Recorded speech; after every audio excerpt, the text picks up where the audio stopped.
بنی اسرائیل میں ایک عابد شخص تھا جسے اللہ تعالیٰ نے ظاہری حسن و جمال بھی دے رکھا تھا۔ اپنے ہاتھ سے زنبیل بناتا اور فروخت کر کے بسر اوقات پورا کرتا تھا۔ ایک دن وہ بادشاہ کے دروازے پر سے گزرا۔ بادشاہ کی بیوی کی خادمہ نے دیکھ لیا۔ جا کر ملکہ سے کہنے لگی کہ یہاں ایک ایسا حسین شخص ہے، کبھی دیکھنے میں نہیں آیا۔ ملکہ نے حکم دیا، اسے میرے پاس لے آؤ۔ اسے لایا گیا تو دیکھتی ہی فدا ہو گئی۔ کہنے لگی، زنبیلیں پھینک دے اور یہ چادر سنبھال۔ بندی سے کہا، تیل اور خوشبو وغیرہ لاؤ اور ہم اس سے اپنی حاجت برابری کریں گے۔ اور عابد سے کہنے لگی کہ اب تجھے زنبیلیں بھیجنے کی کوئی ضرورت نہیں رہے گی۔ عابد بار بار انکار کرتا رہا تو ملکہ بولی کہ اگر تو یہ کام نہیں کرے گا تو یہاں سے جا نہیں پائے گا، اور دروازہ بند کرنے کا حکم دیا۔ عابد نے جب یہ صورتحال دیکھی تو بولا کہ محل کی اوپر کوئی ضرورت کی جگہ ہے؟ کہنے لگی، ہاں۔ بندی کو حکم دیا کہ اس کے لیے پانی وغیرہ اوپر لے جاؤ۔ یہ اوپر چھت کے ایک کونے میں گیا، دیکھا کہ محل تو بہت اونچی ہے، کوئی ایسی چیز نہیں جس سے لٹک کر اتر جائے۔ آخر اپنی نفس کو خطاب اور عتاب کرنے لگا کہ تو 70 برس سے اپنے رب کریم کی رضا کا طلبگار ہوا ہے، رات دن اسی حرص میں گزرتی ہے۔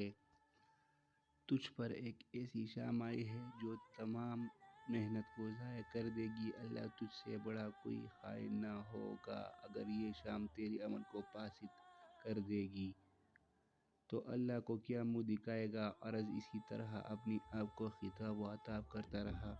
حضور صلی اللہ علیہ وسلم فرماتے ہیں کہ اس کے بعد جب اس نے بلندی سے کود جانے کا ارادہ کر لیا تو اللہ تعالیٰ نے حضرت جبرائیل علیہ السلام کو حکم دیا۔ ارشاد ہوا، میرے بندہ میری معصیت اور ناراضی سے بچنے کے لیے جان کی بازی لگا رہا ہے۔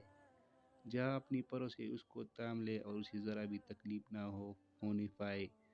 چنانچہ حضرت جبرائیل علیہ السلام نے اپنا ایک پر پھیلایا، اسے پکڑ کر نیچے اتارا۔ عابد یہاں سے سیدھا اپنے گھر گیا۔ زنبیلیں وغیرہ وہیں رہ گئی تھی۔ بیوی کہنے لگی، زنبیلوں کی قیمت کہاں ہے؟ کہنے لگا، آج تو ان کا کچھ نہیں ہوا۔ تو وہ کہنے لگی، پھر افطاری کیسی کریں گے؟ عابد بولا، آج کی رات تو یوں ہی ذرا صبر سے کاٹ لیں گے۔ پھر کہنے لگا، اٹھ کر تنور میں آگ جلا دے، ہمسائے ہمارے تنور میں آگ نہیں دیکھے گی تو نہ معلوم کیا کچھ خیالات دوڑیں گے۔ بیوی نے اٹھ کر تنور میں آگ جلا دی، خود واپس آ کر بیٹھ گئی۔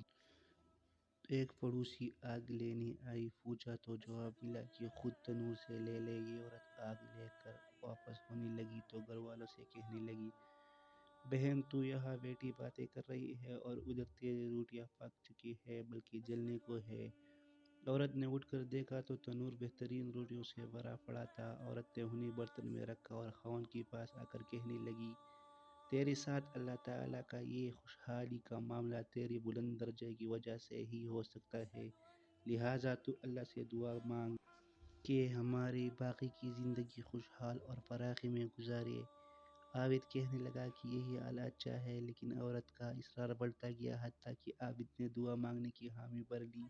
آدھی رات کو اٹھ کر نماز پڑھی اور دعا مانگنے لگا کہ اللہ تعالیٰ، میری بیوی کا تقاضا ہے کہ اس کی باقی عمر خوشحالی اور فراخی عطا فرما۔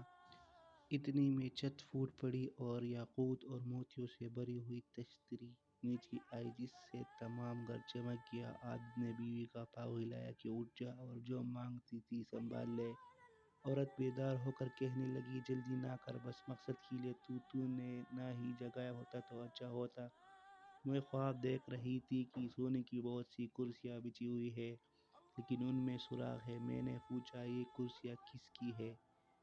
جواب ملا، تیرے خاوند کی بیٹھنے کے لیے ہے۔ میں نے پوچھا، یہ سوراخ کیا ہے؟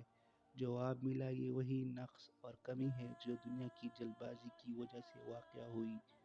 تو میں نے کہا کہ میں نے کسی ایسی چیز کی خواہش نہیں رکھتی جس سے تیری نشستگاہ میں نقص پیدا ہو، لہٰذا اپنے رب سے اس کی واپسی کی دعا کرو۔ عابد نے دعا کی تو تشتری واپس ہو گئی۔